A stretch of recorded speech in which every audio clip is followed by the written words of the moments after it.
How many incomplete goals do you currently have on your agenda? If you're anything like the vast majority of us, then chances are that you have hundreds of projects that you started and never completed, countless goals that you told your friends but never saw through, and all kinds of dreams that seem to be getting less and less likely to come to fruition. And it's for this reason that you may find people roll their eyes when you tell them your next big project. When you start a new training program to lose weight and everyone, including you, knows that you're likely to have lost interest by month 2. Or when you talk about the app you intend to make, the website, or the business project. Or when you talk about that dream trip to Japan. This is the way of things for many of us.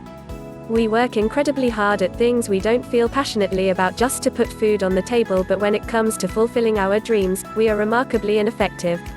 It's time to change all that and to start making those goals happen.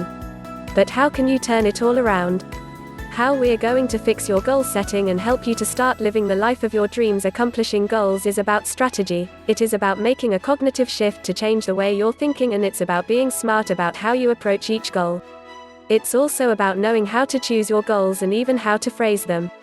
This book is going to show you how to make those changes. Then you'll learn how to choose and write goals effectively, how to write effective action plans, and how to make sure you stick with your goals and never give up.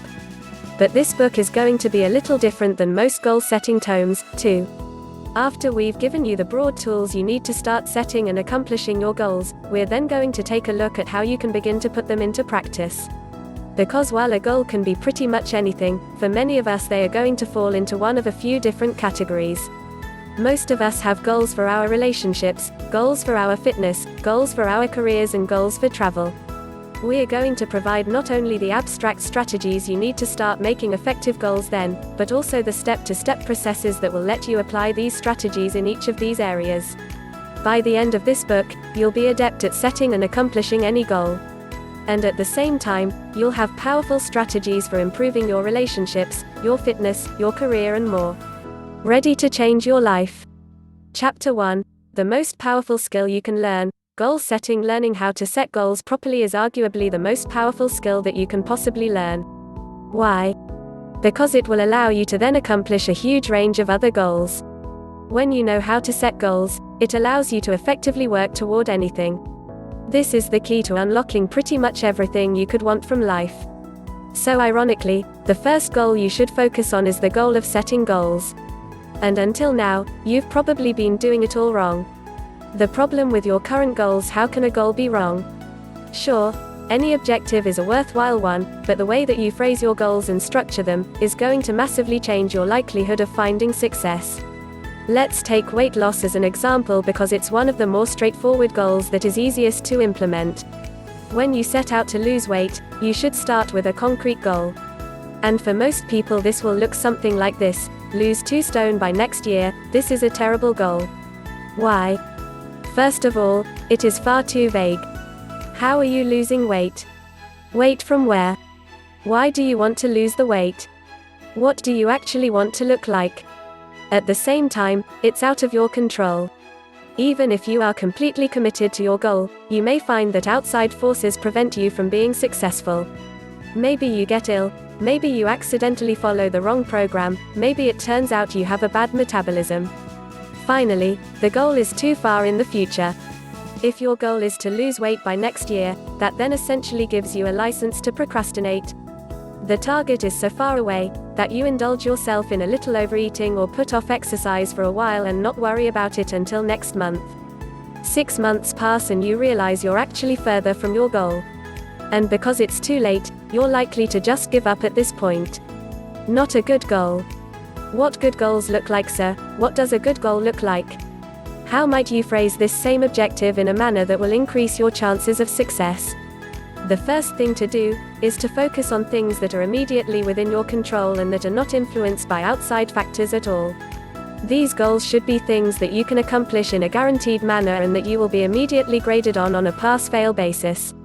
So for instance, instead of aiming to lose 2 stone by next year, you would use this goal: I will work out 3 times a week, every week, for at least 15 minutes. Now that is a goal that you can aim for. Regardless of your metabolism, or of injury, or of any other outside factor, this is a goal that you can accomplish. It also means you can't put off the goal, and it means you'll never reach that disappointing point where you can no longer stand any chance of completing it. At any point in your life, there is no reason that you can't set out to accomplish this goal and expect to be successful. But by focusing on this small short-term goal, you will then find that the long-term goal of losing the weight takes care of itself. How to formulate your goals, but that doesn't mean that any short-term goal that is binary in nature is going to cut it. First of all, you need to know what you want and make sure that the goal you are setting for yourself is going to help you get there. You need your goals to be intrinsically motivating, and that means that you have to feel truly passionate about them. It's only by following a goal you really feel excited about that you will find you have the energy and motivation to keep going. Working out for 15 minutes a day is an effective goal because it is sure to take you closer to your broader goal of losing weight. By keeping that end goal in mind, you should stand a better chance of staying motivated to work out even when you're feeling tired, or when you're feeling low on willpower. And you shouldn't just be aiming to lose weight, either. Instead, you should have a more concrete vision of what this entails. Do you want to be thinner? Do you want to be more muscular?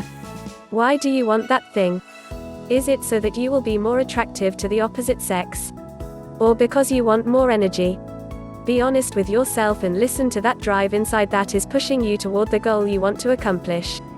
If your goal is to make money, then try to focus on what the emotional hook is that is making you want that money. It likely boils down to more than cash. Maybe it's status you really want. Power. Confidence. Freedom. Only by really understanding the true nature of your own dreams can you A, take the fastest route to accomplishing them, and B, maintain the drive and motivation you're going to need to get there. This is going to require some soul searching. Moreover, you need to ensure that the goals are achievable and realistic, and that you have broken them down into small enough steps. Case in point, our goal for weight loss is to work out 15 minutes per day. That's a tiny amount, but it works because it's achievable and realistic. If you make your goal harder, such as working out for an hour a day, then you're going to find you're quickly disappointed when you can't find the time or the energy. You'll put off the exercise and make excuses. The best part about training for just 15 minutes is that once you start, you'll often find you go for longer. Put it this way, it's much better to have a small, easy-to-accomplish goal and stick with it, than it is to have a massive, life-changing goal that you can't manage. But of course, if you're making your goal smaller, that means that it will take you longer to reach the eventual destination you're gunning for. This is not a problem. This is just another thing you need to accept if you want to accomplish anything. Things worth having take time. Take small, steady steps and enjoy the journey. Chapter 2. The Formula, How to Structure Goals and Make Your Plan. Now you know the basis of what makes a great goal, it's time to actually start building these kinds of goals for yourself.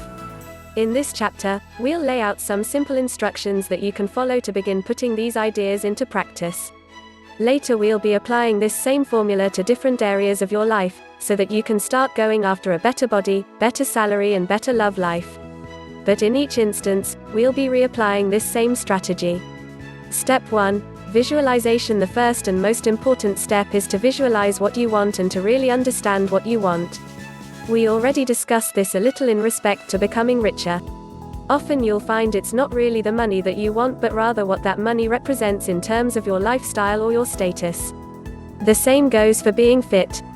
It's not enough to want to be thinner or healthier, you need to understand your own motivations for wanting that. Do you want to feel more physically capable, perhaps become a professional athlete? Do you want to prevent the deterioration that many experience as they age? Or do you want to look amazing so that you can be more successful with the opposite sex? The best way to get an idea of what you want from life in any given area is often to just visualize your future. That means closing your eyes and just calling to mind your ideal future. Where are you? What do you look like? What do you do for a living? Who are you with? By picturing your future in this abstract way, you'll be able to start analyzing what it is that you're actually trying to accomplish, and from there you can begin to look at the more concrete steps you'd need to take in order to get there. Some other strategies that can help with this are looking at your role models and seeing what they have in common, thinking about the things that excite you, your hobbies, the things you're a fan of, etc. Thinking about the last time you felt truly happy, or truly alive. From there, it's also a good idea to think about the actual reality and to visualize what it would be like to get there and to live that life. Do you still want it? For example, it's very easy to want to be a rock star in theory, but you might not like the actual lifestyle. It would mean spending a lot of your life touring, being in the public eye, and probably struggling to raise a family. This is why we're thinking in abstractions at this point. Because you may find that the reality of being a rock star is not something you really want, in which case you're going to start again and tap into what it was about that lifestyle that appealed to you. Are there other ways you can satisfy the same emotional goals? If you want to be recognized for your music, then you could try playing an instrument on YouTube or Bandcamp. If you just want to be a professional musician, then you could compose music for computer games or videos. But it doesn't all have to be about your career either. You could just as easily find that you're happy just busking, or making music in your spare time. Getting to the core of what you want like this can also help you to overcome impossible odds. If you want to be an astronaut, for example, then you might have to come to terms with the fact that you are too old and it's now unlikely to ever happen. But ask yourself why that appeals to you on an emotional level. Maybe it comes down to your love of space, in which case you might be equally satisfied by being an astronomer. Maybe it comes down to your love of exploration and discovery, in which case you could be an explorer, or maybe just a researcher. Step 2. Assess your situation honestly and thoroughly. The next crucial step is to assess your current position versus the ideal one that you have visualized. This is where you're going to analyze the gulf between real life and your dream future, and then try and find what the best way to bridge that gulf is. Making an honest appraisal of your current situation is a very important way to assess your current position and to thereby to get an idea of your strengths and weaknesses. And in particular, you need to think about what advantages you have, what networks, what contacts, and what opportunities. You may feel that you have none, but that probably means you just haven't been thorough enough. As the saying goes, there's no such thing as a lack of resources, only a lack of resourcefulness. This is also where you're going to analyze just how likely your goals are and then perhaps rephrase them on that basis. If you've seen that you aren't likely to become an astronaut, then it's time to create a more achievable goal, such as becoming an astronomer. If your goal is to date incredibly hot women, then perhaps it's time to reassess and at least start out by aiming for women that are on a similar level to yourself. Your mantra for this step is to assess your situation honestly and then take the path of least resistance. You're looking at the maximum benefit from the minimum time and work. Step 3. Formulate a plan. This brings us to the next step, which is to formulate a plan on the basis of your current situation, where you want to be and what options you have available to you. For losing weight or getting into shape, this means looking, for example, at the different training programs. However, by making the honest assessment of yourself and your situation in the last step, you should be in a better position to choose a system that appeals to your particular strengths and weaknesses and that you are actually likely to see through. So many people will pay for expensive training programs that involve eating a very strict diet and working out 10 times a week for an hour each session. But is that really realistic?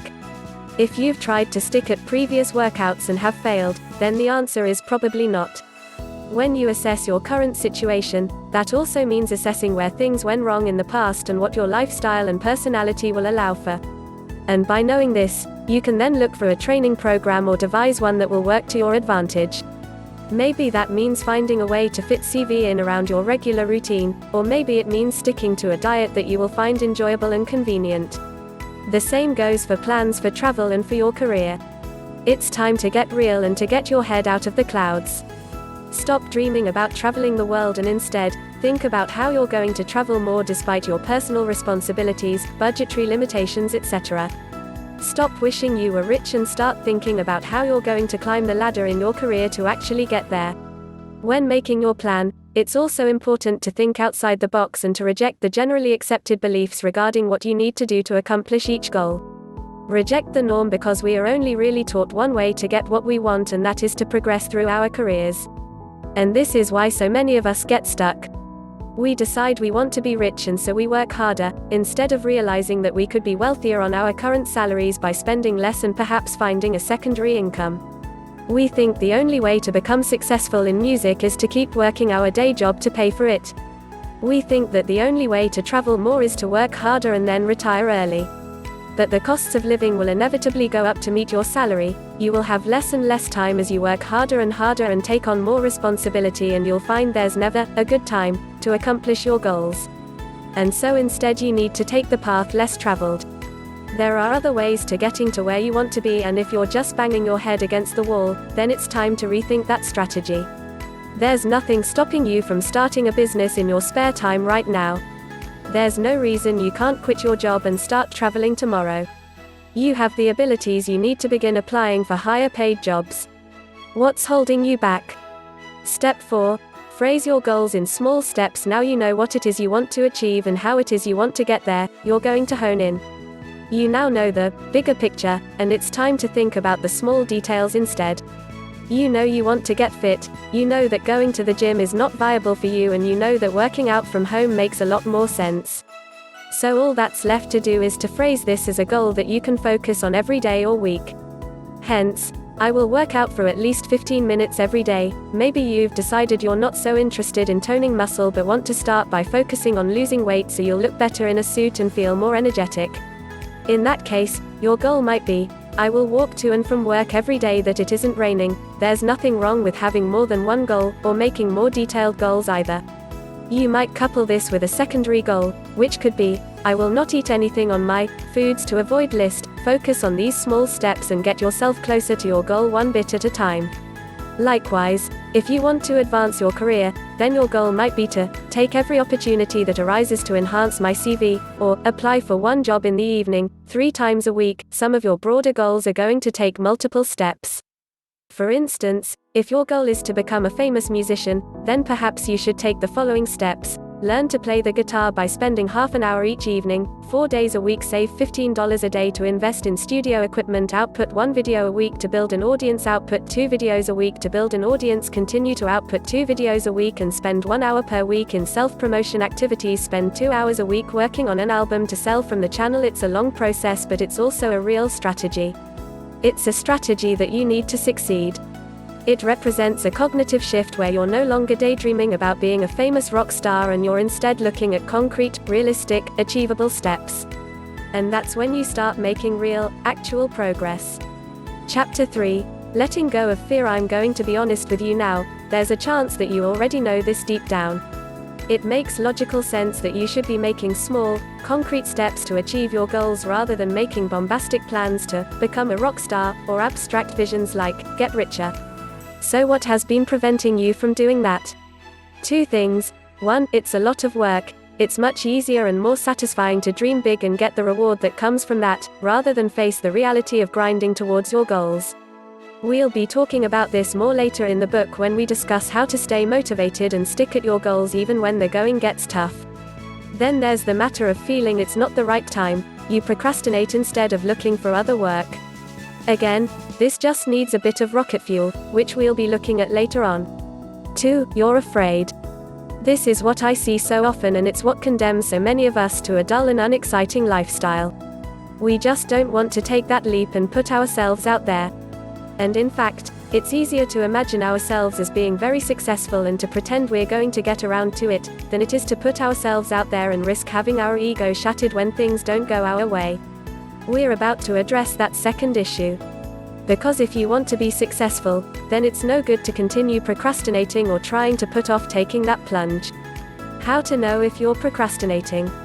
Some examples of procrastinating include spending ages reading books and researching the topic instead of just getting stuck in. I see this a ton when it comes to fitness goals.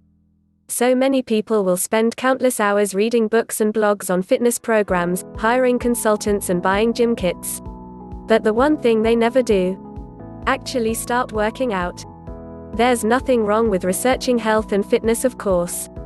In fact, it should be applauded. The problem is when you use this as a convenient excuse for not actually training. The reality is that any training program is better than nothing. If you want to start getting into shape, if you really stand any chance of success, then you should start doing press-ups and pull-ups right now. There is simply no reason not to. You can then improve your routine over time, but you start now. Working on projects and never completing them. I work as an app developer and have released 2 highly successful apps in my lifetime that have together earned me in the region of $90,000. Not life-changing amounts over the course of a few years, but certainly enough to make my life a little more comfortable, especially as they continue to earn money while I work my regular job. As a result of this, I am often approached by people who tell me that they're planning on releasing a successful app too. They then work on it for 3 years and never release it. The difference between them and me. I released my app when it was an MVP, minimum viable product. This is called the fail fast approach, and we'll talk about it more later. Point is though, I put myself out there whereas they made excuses. Perfectionism is often just a delay tactic. Assess yourself. Claiming the time isn't right. We touched on this briefly, but just to recap, the time is never right. You're not traveling now because money isn't good. Sure, save up some cash, but by then you'll probably be at an exciting point in your career and not want to take a break. Then you'll have a partner and not want to leave them. Then you'll have a kid. There is never a good time to start a relationship, to get married, to have kids, to travel, to start a business. You do it anyway. And if you're worried what other people might say, then follow the advice to ask for forgiveness, not permission. Do it and worry about the consequences later. If it really means that much to you, then it is really the only option you have. Ignoring your own dissatisfaction. Do you know anyone in your life who clearly wants to be in a relationship and who ignores this fact by throwing themselves into their career? Every post on social media is about how excited they are about their new job, or about their travel. But you suspect that really, they just wish they had someone to go home to. In this case, they are trying to cover up one lacking area in their lives by focusing on the other. What about people who claim they are happy without pursuing their dream career because they have a family? Sure, that's great, but why not go for both? And that way be able to inspire your children with your inspiring story. Don't make this mistake because you need to be fulfilled in every area of your life if you're going to be truly happy. Fear setting. If you still can't overcome these psychological blocks though, then it's time to employ a technique known as fear setting, that was described by Tim Ferriss in his book, The 4-Hour Workweek. The idea here is simple. You are going to write down all of the things holding you back and all of the things you're afraid of, and then you're going to present counterarguments, contingency plans and more to remove those fears. So take a moment to think about your goals and dreams and then write down all of the things that you want to accomplish. Write those goals and the steps you need to take as we discussed in the last chapter, and then think about taking that first step right now. What's holding you back? What are your fears? Be honest and thorough and make sure to include every possible concern. Let's say you want to start your own business. Here are your fears and concerns. You don't have the money. Taking out a loan may be reckless and leave you in serious debt. If the business isn't a success, your partner might see your investment as irresponsible and lead to relationship problems. You might lose your job and find yourself without stable income. You might be unable to find future work, and that could lead to your family going hungry and you losing your home. Your business might be a failure and make you look like a failure too. Now go through each of these objections and address how likely they really are and how you can deal with and prevent them. For example, you don't have the money and taking out a loan may be reckless and leave you in serious debt. If the business isn't a success, consider a PayPal loan. This is a loan that you pay back only through PayPal income, meaning that you won't owe anything until you start earning. Try Kickstarter. Bootstrap your business. Design it in a way that will allow you to start the business for less. Consider asking parents for a business loan. Look for a business partner with capital to invest. Your partner might see your investment as irresponsible and lead to relationship problems. Your partner is more likely to support you in your ambitions. If you use the above methods, you can demonstrate that you have been sensible and taken every precaution. You can even take out business insurance. Your partner might even be able to help you bring in extra income to support your goals. Have a rainy day fund. Explain to them the risks and why it's important to you. You might lose your job and find yourself without stable income, and you might be unable to find future work, and that could lead to your family going hungry and you losing your home. In most cases, you'll find that your employer will offer you your job back if you need it. At the very least, you can probably find lower level work to fund your survival. Even if that means just doing a part-time job. You don't have to quit your day job until you've proven to yourself that you can make money from your business idea. Or even maintain a part-time salary in the meantime. You can probably survive on a lower salary than you think and for longer than you think. Your business might be a failure and make you look like a failure too. You will do market research and take every precaution to ensure your plan is a success. You will gain advice from knowledgeable third parties. Who cares what other people think? The alternative, never trying to make anything of yourself or pursue your passions, is far worse. And with that out the way, now we can start actually making progress in the various areas of your life that you want to improve.